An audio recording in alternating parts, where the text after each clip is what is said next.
The clink of porcelain echoed in the silence of the kitchen as Emma set a cup of coffee in front of David. He didn't look up from his phone. Steam curled between them like a ghost, fading as quickly as the warmth between husband and wife. "Breakfast's ready," she said quietly. "Just coffee for me," he muttered, eyes still glued to his screen. "I've got an early meeting." Emma nodded, though her hand lingered on the edge of the table longer than necessary. She watched him sip absently, unaware of the cinnamon she'd added, his favorite touch once, now forgotten. He rose without a word of thanks, grabbed his briefcase, and walked to the door. "I might be late tonight," he said, pausing for the briefest second.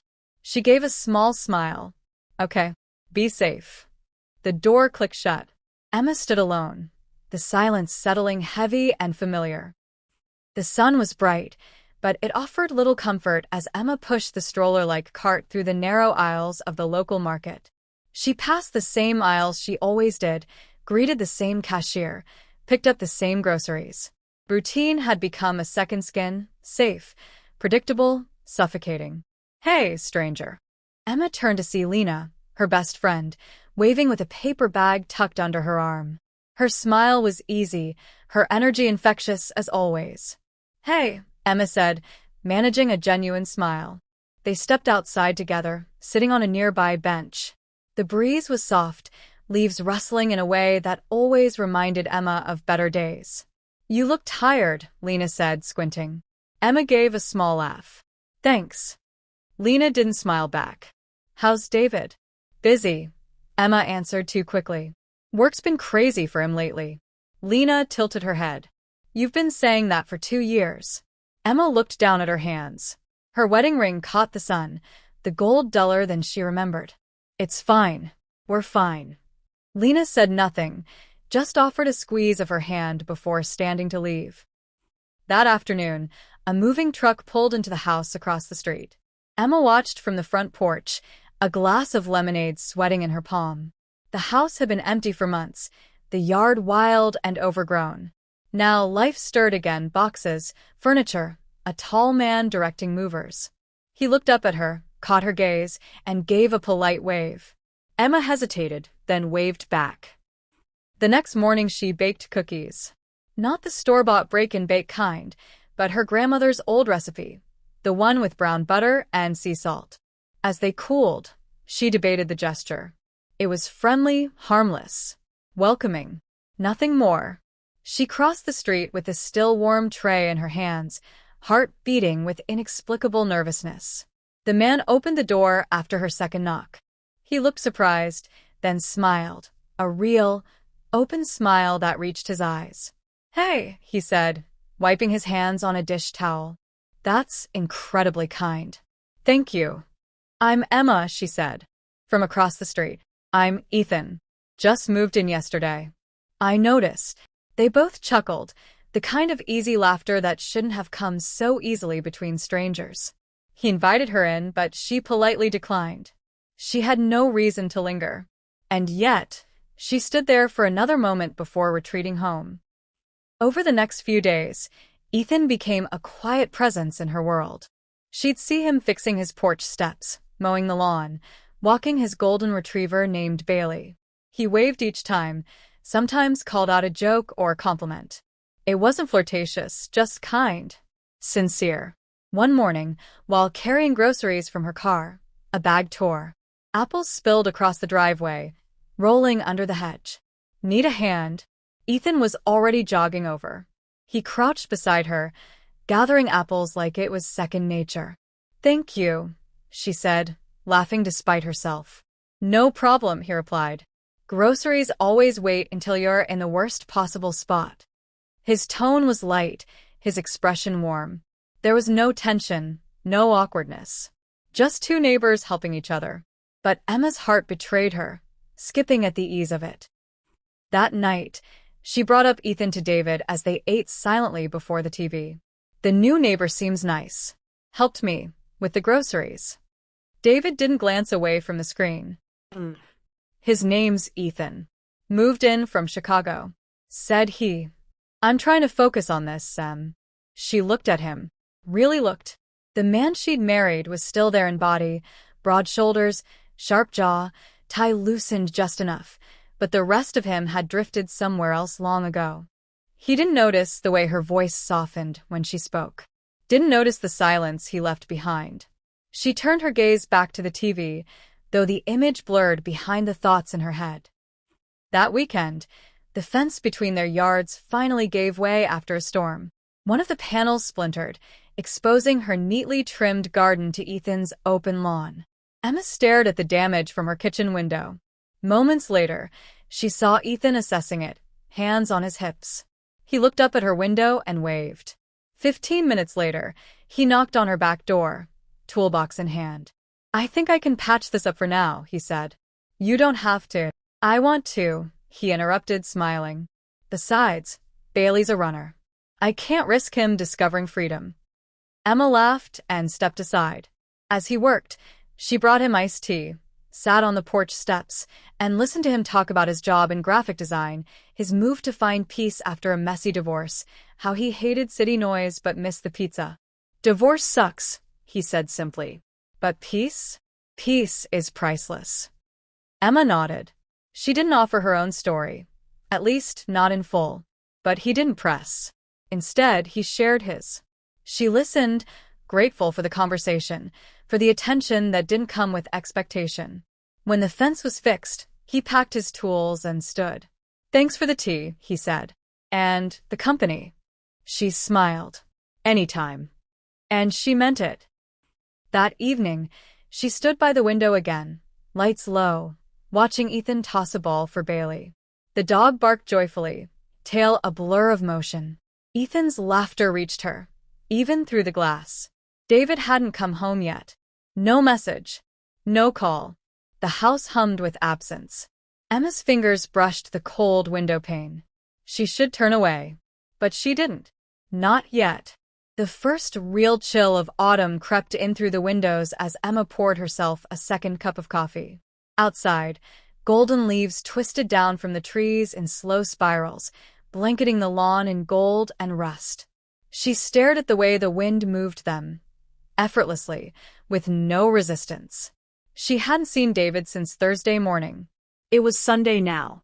Technically, he had come home Friday night late, but she'd only heard the front door close, the shuffle of shoes left at the mat, and the creak of the stairs. No words. No explanation. He was asleep before she could ask. She no longer asked. A gentle knock at the door startled her. She opened it to find Ethan, a folded lawn chair under his arm and Bailey tugging at his leash. "Morning," he said, eyes bright. "Thought I'd make use of the sun before the cold sets in." "Porch coffee." Emma hesitated. She hadn't changed out of her oversized sweatshirt. Her hair was pulled into a lazy knot. But Ethan didn't seem to care about appearances. Only presence. "Sure. Let me grab a mug." They sat side by side on his front porch, Bailey snoozing between them.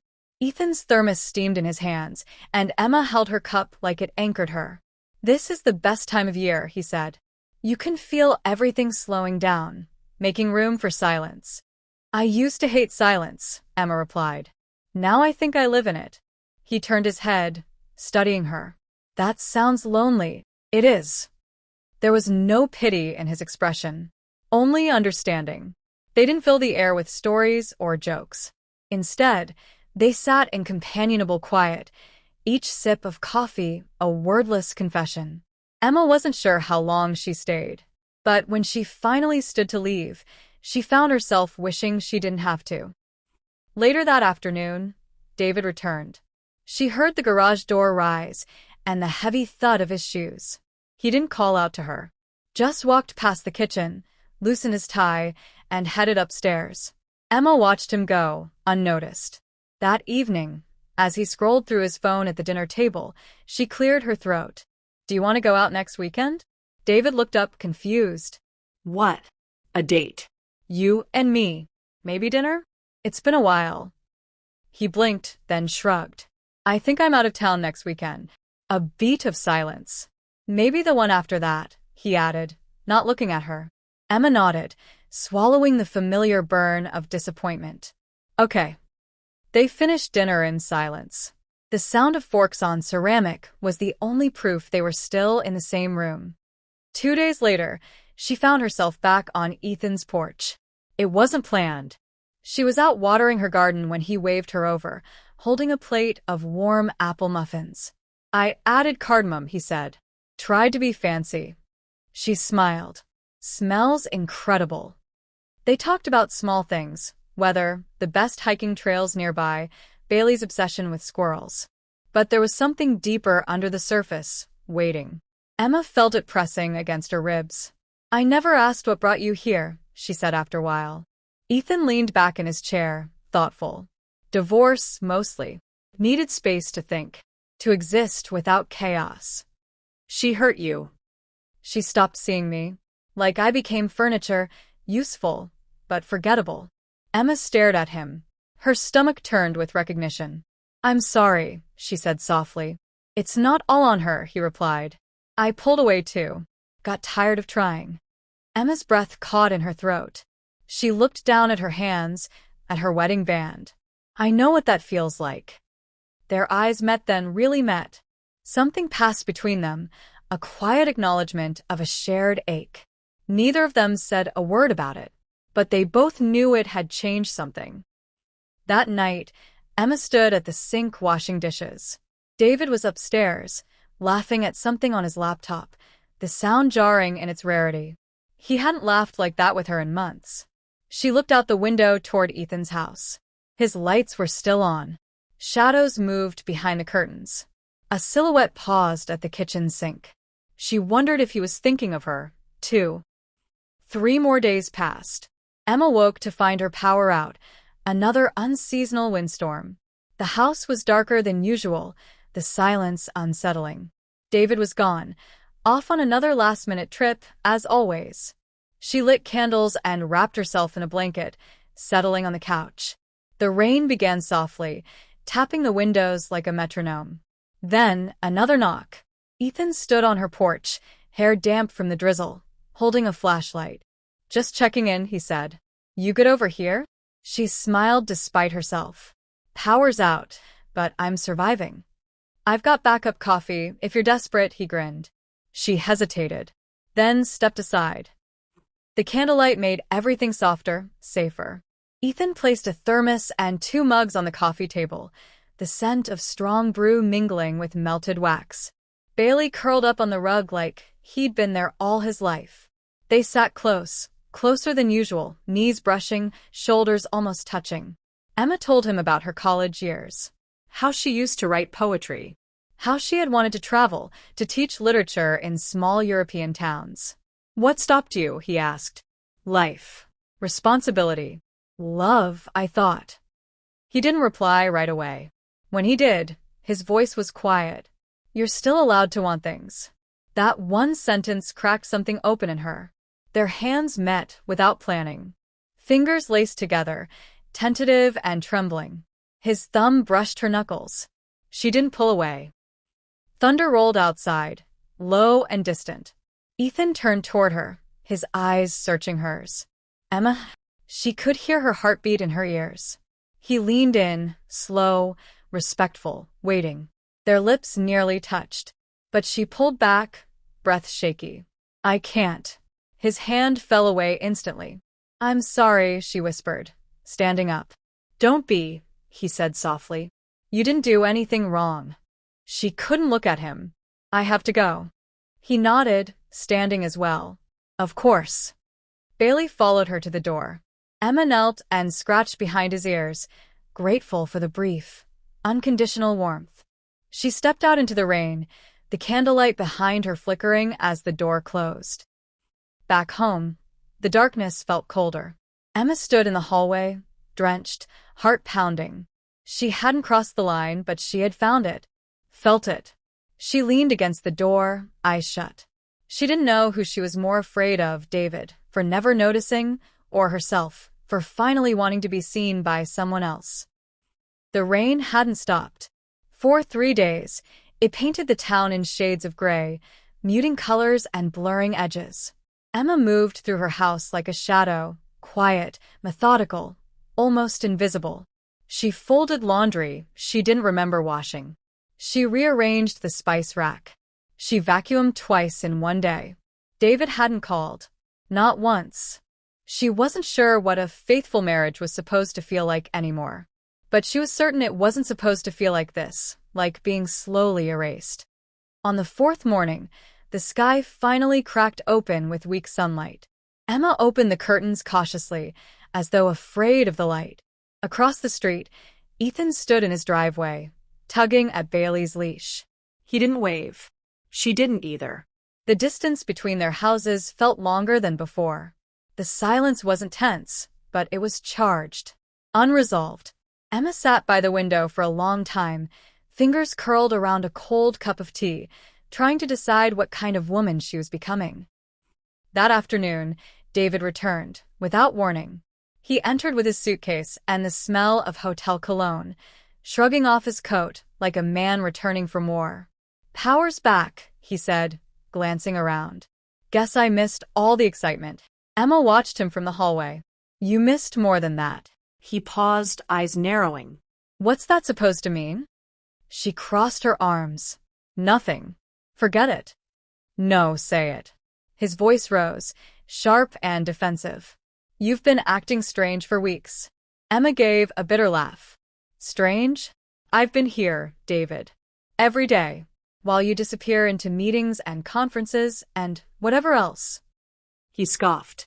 "Here we go. The martyr routine." "I'm not a martyr," she said.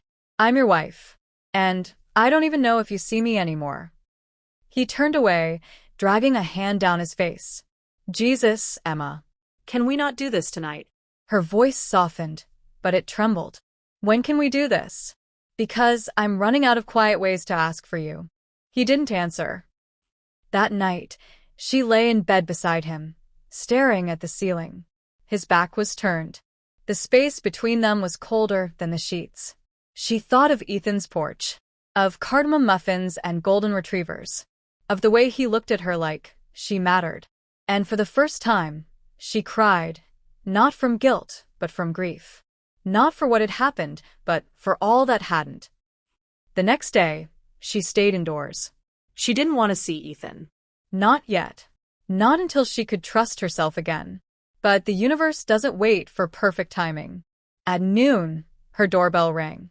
She opened it to find Lena, her friend's familiar energy breaking the quiet like sunlight through fog.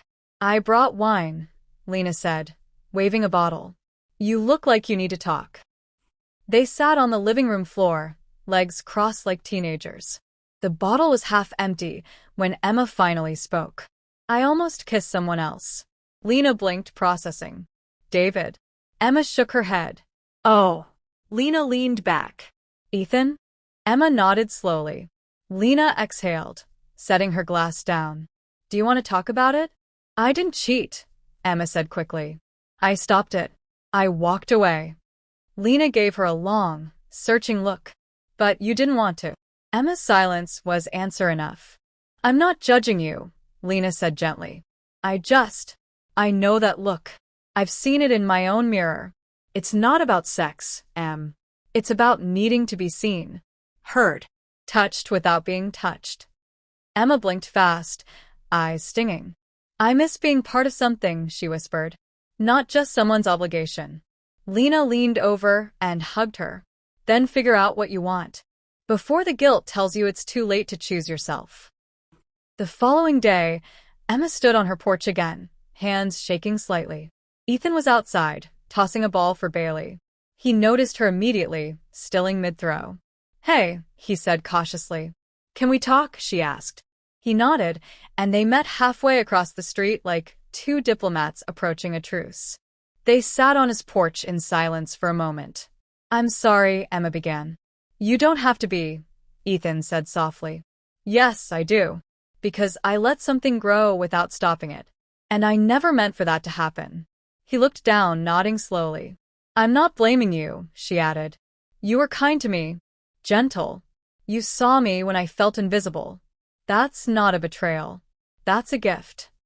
His eyes met hers. "Then why does it feel like a goodbye?" Emma swallowed hard. "Because I don't know who I am when I'm with David anymore. And I need to figure that out alone." without distractions, even beautiful ones. Ethan's smile was sad, but sincere. I meant everything I said to you. You deserve more than half-hearted love. I know, she whispered, and I'll find it, or build it, but I can't borrow yours to remember what it feels like. Bailey nuzzled her hand, and she scratched his head, tears slipping down her cheeks. Ethan stood and offered her a tissue from his pocket. I'll be here, he said simply. No expectations. Just here. She smiled through the tears. That's more than most people offer. Days passed. The sky cleared. The leaves turned brittle and golden. Emma began to walk again, alone this time. She opened old journals. She wrote late into the night. She stopped making David's coffee and started making her own the way she liked it, strong, with cream and honey. David noticed the changes. Once he asked if everything was okay. She told him, truthfully, that it wasn't. That she wasn't. And he listened, really listened, for the first time in years. But he didn't fight for her. He didn't beg or promise or rage. He just nodded, and the silence between them said it all. 2 weeks later, Emma moved into a small apartment overlooking a park. It wasn't much, but it was hers. She didn't say goodbye to Ethan. She didn't need to. Their story wasn't a scandal. It was a mirror. A quiet truth that helped her see herself again. One evening, as she walked home from the market, a golden retriever barked from across the street. She looked up, heart lifting. Ethan stood in front of a cafe, waving gently. She smiled. This time, she waved back.